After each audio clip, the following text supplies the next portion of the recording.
जय भारत बच्चा पार्टी। कैसे हैं आप सब?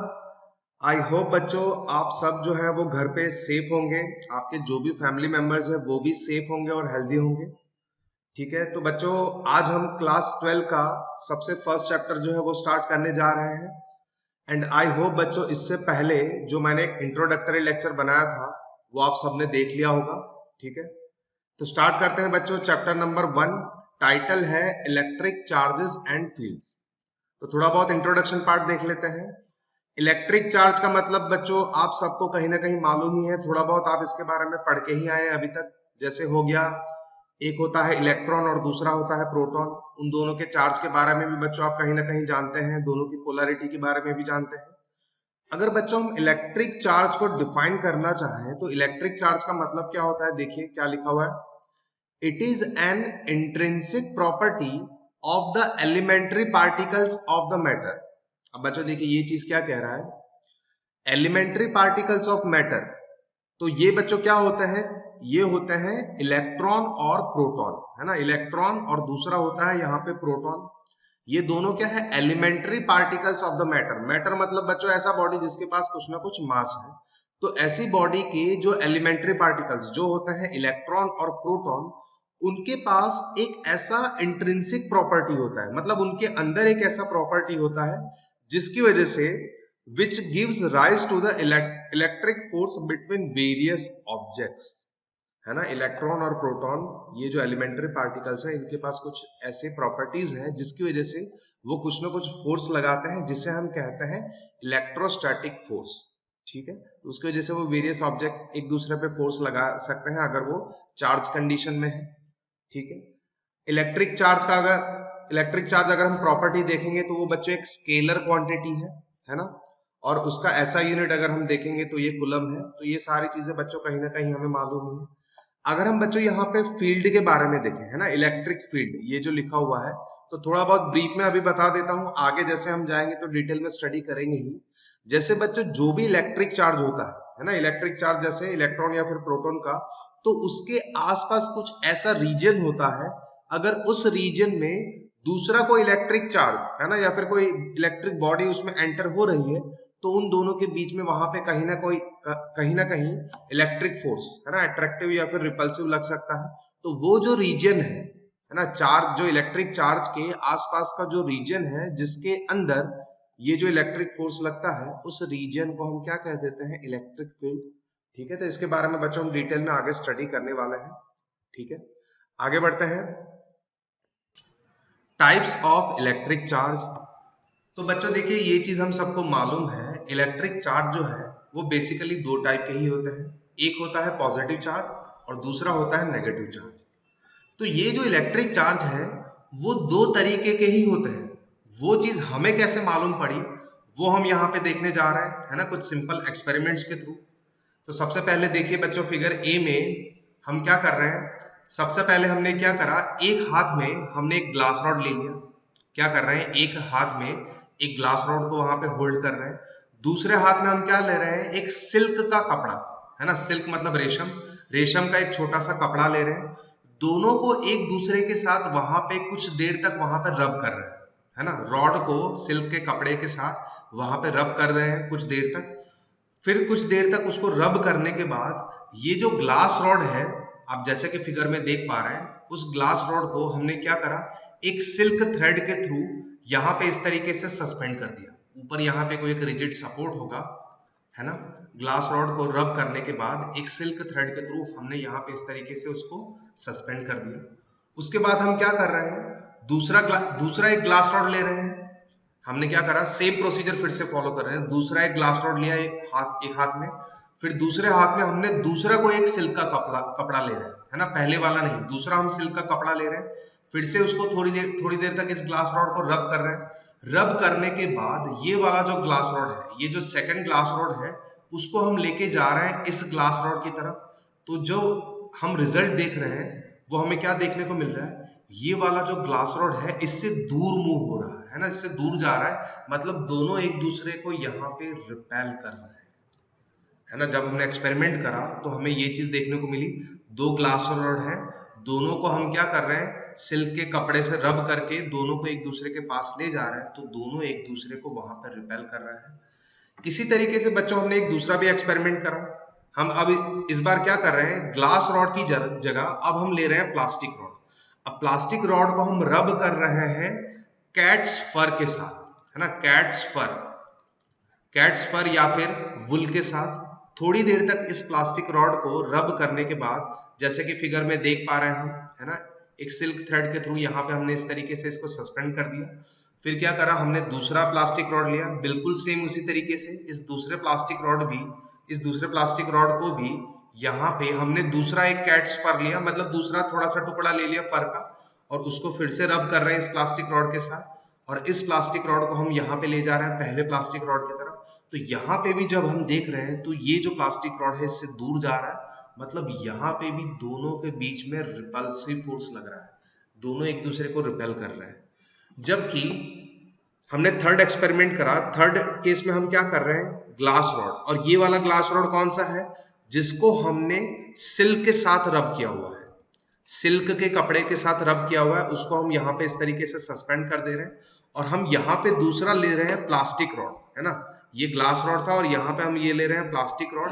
प्लास्टिक रॉड को हमने किसके साथ रब कर दिया, कैट्स फर, है ना, कैट्स फर या फिर वुल के साथ। उसके साथ कुछ देर तक रब करके हम अगर इस प्लास्टिक रॉड को इस ग्लास रॉड के पास ले जा रहे हैं, तो आप देख पा रहे हैं यहाँ पे एरो, दोनों के बीच में यहाँ पे हम देख रहे हैं, तो ये इस केस में अट्रैक्टिव फोर्स लग रहा है, दोनों एक दूसरे को अट्रैक्ट कर रहे हैं।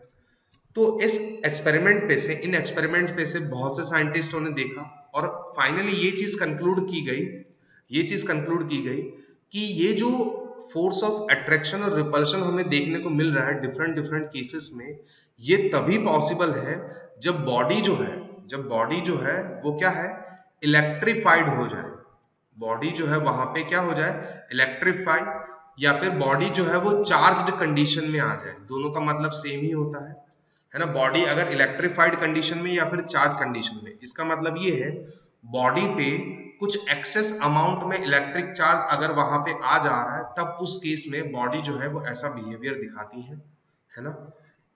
दूसरी चीज ये कंक्लूड की गई, अगर जैसे दो बॉडीज हैं, दोनों बॉडी पे सेम टाइप का इलेक्ट्रिक चार्ज है, जैसे कि बच्चों हम यहाँ पे देख पा रहे हैं, ये जो ग्लास रॉड है, हमने यहाँ पे क्या करा था, इस ग्लास रॉड को भी सिल्क के साथ ही रब किया था, और ये वाला जो ग्लास रॉड है उसको भी हमने यहाँ पे सिल्क के साथ ही रब किया हुआ था।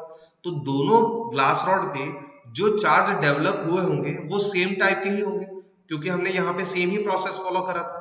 तो दोनों ग्लास रॉड पे जो भी चार्ज डेवलप हुआ होगा, बच्चों अभी यहाँ पे देखिए पॉजिटिव साइन दिखाया हुआ है, तो उसको अभी के लिए मत देखिए, मैं बाद में बता दूंगा कैसे पॉजिटिव और कैसे नेगेटिव हम यहाँ पे लिख रहे हैं। तो यहाँ पे दोनों रॉड पे सेम प्रोसेस फॉलो करा, तो दोनों पे चार्ज भी सेम तरीके का ही डेवलप हुआ होगा। तो सेम तरीके के चार्ज, है ना, सेम चार्ज जो डेवलप होते हैं, सेम टाइप के चार्ज, सेम टाइप अगर चार्ज है, तो उनके बीच में लगता है रिपल्सिव फोर्स, है ना, दोनों के बीच में लगता है रिपल्सिव फोर्स। तो पहला तो एक कंक्लूजन ये किया गया। ये सेम चीज बच्चों हम यहां से भी देख सकते हैं, देखिए हम यहाँ पे देख सकते हैं, ये दोनों प्लास्टिक रॉड ही है ना, ये और ये दोनों हम देख सकते हैं प्लास्टिक रॉड ही है, सेम मटेरियल है। दोनों को हम किसके साथ रब कर रहे हैं, वहां पे कैट्स फर, है ना, कैट्स फर के साथ रब कर रहे हैं। तो दोनों पे सेम टाइप का ही चार्ज वहां पे डेवलप हुआ होगा, क्योंकि दोनों में हम सेम प्रोसेस फॉलो कर रहे हैं। तो जब इन दोनों को पास ला रहे हैं तो हम देख रहे हैं कि रिपल्सिव फोर्स ही लग रहा है ना। तो अगर सेम टाइप ऑफ चार्ज है किसी बॉडी पे, दो बॉडी पे, तो वो दोनों बॉडी एक दूसरे को वहां पे रिपल करेगी, ठीक है। और दूसरा बच्चों हम देख पा रहे हैं यहाँ पे, अगर दो बॉडी है, दोनों पे अगर कुछ अलग टाइप का चार्ज होगा, तब उस केस में, है ना, अगर डिफरेंट टाइप के चार्जेस हैं, है ना, डिफरेंट टाइप के चार्जेस हैं, तो उस केस में वो दोनों एक दूसरे को क्या करेंगे, अट्रैक्ट करेंगे, है ना। तो ये एक सिंपल एक्सपेरिमेंट था, इस पे से ये चीज कंक्लूड की गई। अब बच्चों यहाँ पे हम देखेंगे तो दो ही पॉसिबिलिटी हो रही है, एक तो रिपल्शन और दूसरा अट्रैक्शन। तो इन दोनों पे से ये चीज भी कंक्लूड की गई, जो इलेक्ट्रिक चार्ज जो है यहाँ पे बेसिकली दो टाइप के ही होंगे, है ना, इलेक्ट्रिक चार्ज जो है वो दो टाइप के ही होंगे। अगर सेम टाइप के हैं तो दोनों के बीच में रिपल्सिव फोर्स होगा, अगर दो अलग अलग हैं तो उन दोनों के बीच में वहां पे अट्रैक्टिव फोर्स लगेगा। तो ये चीजें बच्चों यहाँ पे कुछ कंक्लूड की गई, ठीक है। अब बच्चों देखिए इसी तरीके का दूसरा भी एक एक्सपेरिमेंट है जहां से ये चीज हम थोड़ा बहुत देख सकते हैं। अब बच्चों ये जो आप देख पा रहे हैं यहाँ पे एक रिजिड सपोर्ट से हमने क्या करा, दो पिथ बॉल। बच्चों ये क्या आपको जो ये चीज दिख रही है वो क्या है, पिथ बॉल। पिथ बॉल मतलब बच्चों ये ऐसे समझिए एक थर्मोकोल जैसा मटेरियल होता है, पॉलीस्टायरीन, है ना, पॉलीस्टायरीन का भी हो सकता है। बहुत ही लाइट बॉल होते हैं, बट ये जो इनकी सरफेस होती है वो कंडक्टिव होती है, मतलब चार्ज को वहां पे एक्वायर कर सकती है ना। तो बहुत ही लाइट होते हैं, इनका डेंसिटी बहुत ही कम होता है। तो हम क्या कर रहे हैं यहाँ पे, सबसे पहले इनिशियली दो हमने पिथ बॉल लिए इस तरीके से। जब इन दोनों पे कोई भी एक्सेस चार्ज नहीं था तब दोनों पिथ बॉल का कंडीशन कुछ इस तरीके से था। इसको हटा देता हूं। जब हमने दो पिथ बॉल को यहाँ पे सस्पेंड किया तो एक पिथ बॉल ऐसे था और दूसरा जो है इसके साथ बिल्कुल ऐसे कांटेक्ट में इस तरीके से था। जब इन दो पिथ बॉल पे कोई भी एक्सेस चार्ज नहीं था तब दोनों इस तरीके से कांटेक्ट में थे एक दूसरे के साथ बिल्कुल।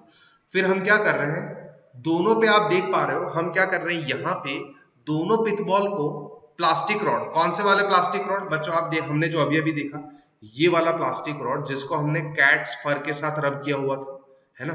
तो इस तरीके से हमने दो चार्ज यहाँ पे प्लास्टिक रॉड, इस पिथ बॉल के साथ हमने एक प्लास्टिक रॉड, ये प्लास्टिक रॉड 1, और इस पिथ बॉल के साथ भी यहाँ पे एक दूसरा प्लास्टिक रॉड हमने टच करवाया। तो ये दूसरा प्लास्टिक रॉड, दोनों को यहाँ पे हमने, दोनों अलग अलग बॉल को दोनों अलग अलग रॉड के साथ यहाँ पे हमने टच करवाया। तो यहाँ पे जो चार्ज था वो बच्चों ट्रांसफर होकर इस पिथ बॉल पे चला गया, और इस यहाँ पे इस रॉड पे जो चार्ज था वो यहाँ पे ट्रांसफर होकर इस पिथ बॉल पे चला गया। अब यहाँ पे इन दोनों पे सेम टाइप के चार्ज, इन दोनों पे बच्चों क्या है, इन दोनों प्लास्टिक रॉड पे सेम टाइप के चार्ज थे, तो ये यहाँ पे इन दोनों पे भी सेम टाइप के ही चार्ज आएंगे। तो सेम टाइप के चार्ज हमने अभी अभी देखा क्या कर रहे हैं, दोनों एक दूसरे को रिपेल कर रहे हैं।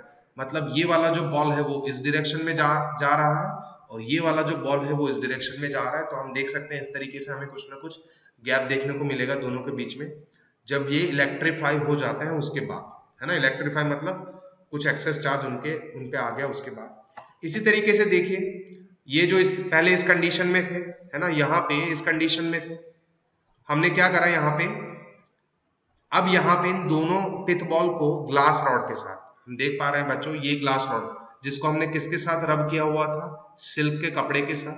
तो इन दोनों ग्लास रॉड को हम यहाँ पे टच करवा रहे हैं, है ना, एक ग्लास रॉड यहाँ पे और दूसरा ग्लास रॉड यहाँ पे इस तरीके से। तो दोनों पे आप देख सकते हो चार्ज जो है वो सेम टाइप का ही था, तो ये दोनों चार्ज यहाँ पे ट्रांसफर होंगे, है ना, सेम चार्ज है तो वो दोनों एक दूसरे को रिपेल करेंगे, ये इस डायरेक्शन में चला जाएगा और ये इस डायरेक्शन में चला जाएगा। बट अब हम क्या कर रहे हैं, थर्ड केस में हमने क्या करा, यहाँ पे हम टच करवा रहे हैं प्लास्टिक रॉड, है ना, यहाँ पे हम टच करवा रहे हैं प्लास्टिक रॉड और यहाँ पे हम टच करवा रहे हैं ग्लास रॉड, ठीक है, सॉरी, यहाँ पे हम टच करवा रहे हैं ग्लास रॉड इस तरीके से। तो दोनों पे अगर हम देखेंगे तो चार्ज जो है वो डिफरेंट टाइप के हैं। तो यहाँ पे इस केस में देखेंगे तो इन दोनों के बीच में अट्रैक्टिव फोर्स लगेगा।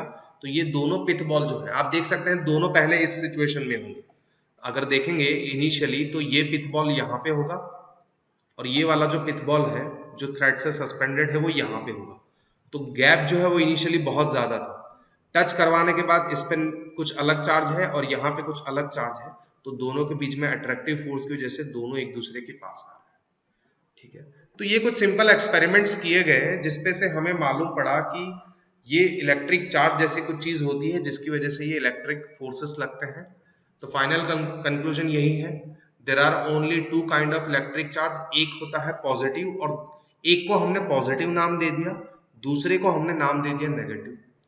ये चीज ऑलरेडी बता चुका हूं, लाइक चार्ज जो है रिपेल करते हैं, अनलाइक चार्ज जो है वो अट्रैक्ट करते हैं।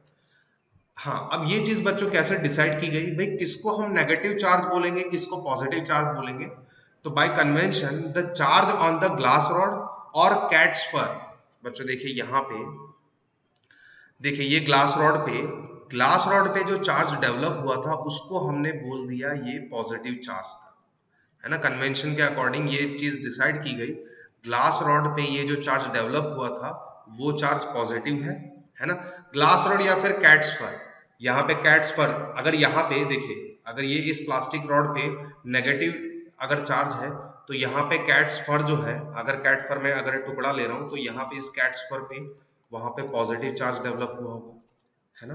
तो ये चीज देखिए, ये लिखा हुआ है charge developed on glass rod और कैट्स फर जो है उनको हमने पॉजिटिव नाम दे दिया, और charge developed on plastic rod और सिल्क, है ना, सिल्क का जो कपड़ा था इन पे जो चार्ज डेवलप हुआ था वो नेगेटिव चार्ज था, है ना। तो ये साइन कन्वेंशन इस तरीके से हमने डिसाइड किए गए। और final point, if an object possesses an electric charge it is said to be electrified, है ना, जो मैं ऑलरेडी बता चुका हूँ। When it has no charge, no excess charge, it is said electrically neutral, मतलब अगर कोई चार्ज नहीं है तो वो बॉडी जो है वो इलेक्ट्रिकली न्यूट्रल कहलाएगी, अगर कुछ चार्ज है तो वो इलेक्ट्रिकली चार्ज्ड बॉडी कहलाएगी, ठीक है। तो ये कुछ सिंपल बच्चों एक्सपेरिमेंट थे जिसपे से मालूम पड़ा कि चार्ज जो है वो दो टाइप के होते हैं, ठीक है। नेक्स्ट टॉपिक है गोल्ड लीफ इलेक्ट्रोस्कोप। तो बच्चों देखिए, बेसिकली ये एक डिवाइस है जिसका काम क्या है, it is used for detecting an amount of electric charge on a body. बच्चों देखिए, जैसे कोई एक इलेक्ट्रिकली चार्ज बॉडी है तो उस बॉडी पे चार्ज का अमाउंट कितना है वो हम इस डिवाइस के थ्रू वहां पे डिटेक्ट कर सकते हैं। तो सबसे पहले इसका थोड़ा बहुत कंस्ट्रक्शन देख लेते हैं किस तरीके से होता है। तो बच्चों यहाँ पे हम देख सकते हैं फिगर में एक कंप्लीटली क्लोज बच्चों ग्लास का बॉक्स होगा जिसे हम ग्लास विंडो भी कहते हैं, है ना। ग्लास का एक कंप्लीटली क्लोज्ड बॉक्स होगा जिसके अंदर वैक्यूम मेंटेन किया जाता है, ठीक है। अब इस ग्लास बॉक्स के अंदर एक मेटालिक रॉड को हम इस तरीके से इंसर्ट करवाते हैं, है ना। जैसे कि आप देख पा रहे हो ये मेटालिक रॉड है जिसको हम इस तरीके से यहाँ पे एक रबर पैड के थ्रू इस तरीके से हम उसको अंदर इंसर्ट करवाएंगे, ठीक है। जनरली ये जो मेटालिक रॉड है वो ब्रास का बना हुआ होता है, और इस रॉड के ये वाला जो लोअर एंड है जो ग्लास बॉक्स के अंदर है, उस लोअर एंड पे गोल्ड के दो लीव्स होंगे। यहाँ पे क्लियर नहीं दिख रहा, वो चीज आप यहाँ पे बच्चों देख सकते हो क्लियरली, है ना। गोल्ड की एक छोटी सी स्ट्रिप जैसी होगी जिसमें दो इस तरीके से लीव्स होंगे गोल्ड के, है ना, गोल्ड मटेरियल के। तो इसे हम कहते हैं गोल्ड लीव्स, है ना, इसे हम कहते हैं गोल्ड लीव्स। और ये जो अपर एंड होगा, मेटालिक रॉड का अपर एंड होगा, वहां पे इस तरीके से एक स्फेरिकल मेटालिक नॉब होगा, है ना, स्फेरिकल मेटालिक नॉब होगा, ठीक है। तो ये इस तरीके से इसका कंस्ट्रक्शन है। अब ये काम कैसे करता है वो थोड़ा बहुत देख लेते हैं। मान लेते हैं हमारे पास ये एक रॉड है ना, ये जो रॉड है इस रॉड पे अमाउंट ऑफ चार्ज कितना होगा वो हमें मेजर करना है। ये रॉड जो है वो इलेक्ट्रिकली चार्ज है ना, मतलब इस पे कुछ एक्सेस अमाउंट ऑफ चार्ज है, तो इसका चार्ज कितना होगा वो हमें मेजर करना है। तो हम क्या करेंगे, इस रॉड को, जैसे कि आप देख सकते हैं ये जो मेटालिक नॉब है ना, इस फिगर में हम देखें ये वाला जो मेटालिक नॉब है इसके साथ हम कांटेक्ट में ला रहे हैं, तो इस पे जो भी चार्ज होगा, जैसे कि हम देख पा रहे हैं ये इस रॉड पे पॉजिटिव चार्ज है, तो ये पॉजिटिव चार्ज यहाँ पे कांटेक्ट के थ्रू इस मेटालिक नॉब में ट्रांसफर होगा। और ये बच्चों यहाँ पे ब्रास रॉड का ही ये मेटालिक रॉड जो है वो ब्रास का ही बना हुआ है, तो ये चार्ज जो है वो नीचे ट्रांसफर होगा यहाँ पे इस रॉड में, और फाइनली ये चार्ज जो पहुंचेगा वो कहाँ पे पहुंचेगा, इन गोल्ड लीव्स पे, जो मेटालिक बॉक्स के अंदर ये जो गोल्ड लीव्स है, तो इन पे बच्चों ये जो है पॉजिटिव चार्ज पहुंचेगा। अब बच्चों देखिए ये दोनों लीव्स, इस पे भी पॉजिटिव चार्ज हो गया और ये वाला जो लीव है इस पे भी पॉजिटिव चार्ज आ गया, तो दोनों पे पॉजिटिव चार्ज। तो ये जो दोनों गोल्ड लीव्स, ये जो लीव है गोल्ड के, एक दूसरे को रिपेल करेंगे, तो ये दोनों क्या है एक दूसरे से दूर जाएंगे, मतलब क्या हम ऐसा कह सकते हैं वो डाइवर्ज होंगे, है ना। ये वाला जो लीव है वो इस डायरेक्शन में जा रहा है, ये वाला लीव जो है वो इस डायरेक्शन में जाने की, दोनों एक दूसरे से दूर जाने की ट्राई करेंगे, मतलब डाइवर्ज होने की ट्राई करेंगी। तो यहाँ पे जो इन दोनों लीव्स के बीच में ये जो एंगल बनता है ना, इसे हम कहते हैं डिग्री ऑफ डाइवर्जेंस। अगर मैं थोड़ा अच्छे से इस गोल्ड लीव्स को यहाँ पे ऐसे मैं बताऊं, यहाँ से अगर हम देख रहे हैं इस एंगल से देख रहे हैं, तो ये देखिए ये एक लीव और ये दूसरा लीव है ना, ये जो है ये एक और ये दूसरा लीव है, इस तरीके से अगर हम यहाँ से देख रहे हैं तो यहाँ पे इन दोनों के बीच में ये जो एंगल थीटा बनता है इसे हम कहते हैं डिग्री ऑफ डाइवर्जेंस। तो जितना ज्यादा डिग्री ऑफ डाइवर्जेंस, मतलब ये थीटा जितना ज्यादा उतना वहां पे amount of charge on body, ये जो बॉडी है ना उस बॉडी पे चार्ज भी उतना ज्यादा होगा, हम ऐसा कह सकते हैं। जितना ज्यादा बच्चों अमाउंट में चार्ज होगा उतना ज्यादा ही ये जो है चार्ज इन दोनों लीव्स पे यहाँ पे डिस्ट्रीब्यूट होगा तो उतना ज्यादा ही यहाँ पे रिपल्सिव फोर्स लगेगा। जितना रिपल्सिव फोर्स ज्यादा तो ये थीटा एंगल भी पड़ेगा। तो चार्ज ज्यादा तो ये थीटा ज्यादा, चार्ज कम तो ये थीटा कम। तो ये जो डिग्री ऑफ डाइवर्जेंस होता है एंगल थीटा, वो हमारे लिए यहाँ पे मेजर है amount of charge on the body. Body कौन सी, ये वाली, ठीक है। तो ये बच्चों एक सिंपल वर्किंग है। यहाँ पे दोनों नीचे के लीव्स जो है वो गोल्ड के बने हुए होते हैं, इसीलिए हम इसको बोलते हैं गोल्ड लीफ इलेक्ट्रोस्कोप, ठीक है। इसीलिए हम इसको क्या बोल देते हैं, गोल्ड लीफ इलेक्ट्रोस्कोप। इसी तरीके से बच्चों सिंपल इलेक्ट्रोस्कोप भी बना सकते हैं, जैसे कि आप फिगर में देख पा रहे हैं। वर्किंग एक तरीके से सेम ही है। यहाँ पे चेंजेस क्या है, गोल्ड लीफ की जगह बच्चों यहाँ पे सिंपल पेपर या फिर पेपर और एल्यूमिनियम के बच्चों यहाँ पे फॉइल होंगी, उसके भी लीव बना सकते हैं हम, है ना। एल्यूमिनियम हमने जैसे अभी देखा वहां पे ग्लास रॉड गोल्ड लीव्स थे, तो यहाँ पे हम क्या सिंपल पेपर की स्ट्रिप्स भी रख सकते हैं। और ये जो रॉड है वो ब्रास या फिर एल्यूमिनियम का रॉड हम रखेंगे। ये हम देख सकते हैं, तो ये एक ग्लास बॉटल है ना, ये एक ग्लास का बॉटल है, ठीक है। ये ग्लास का एक बॉटल है। ऊपर हम देख रहे हैं तो ये मेटालिक नॉब हो गया, है ना, मेटालिक नॉब हो गया। तो एक तरीके से कंस्ट्रक्शन भी कहीं ना कहीं सेम ही है, इतना कोई ज्यादा चेंजेस नहीं है। ये बच्चों यहाँ पे होगा कॉर्क, है ना, ये कॉर्क मटेरियल बना होगा, जिससे कि इस ग्लास बॉटल को हमने क्लोज करके रखा हुआ होगा। क्लोज करके रखेंगे जिससे कि क्या बाहर का एयर और बाकी सब चीजें अंदर ना आए। अगर बाकी सब चीज बाहर की एयर अगर अंदर आएंगी तो यहाँ पे जो दोनों लीव्स के बीच में डिग्री ऑफ डाइवर्जेंस जो है वो सही से शायद मेजर ना भी कर पाए। तो ये एक कॉर्क बना होगा जिसके अंदर ये मेटालिक रॉड को इंसर्ट किया होगा। नीचे इस तरीके से स्ट्रिप पेपर की या एल्यूमिनियम की, ऊपर मेटालिक नॉब, और वर्किंग सेम बच्चों। यहाँ पे जो चार्ज बॉडी होगी, जैसे रॉड है, इसको हम यहाँ पे कांटेक्ट करवाएंगे, ये चार्ज जो है यहाँ पे इस रॉड के थ्रू नीचे जाएगा, है ना, और इन दोनों स्ट्रिप्स पर डिस्ट्रीब्यूट होगा।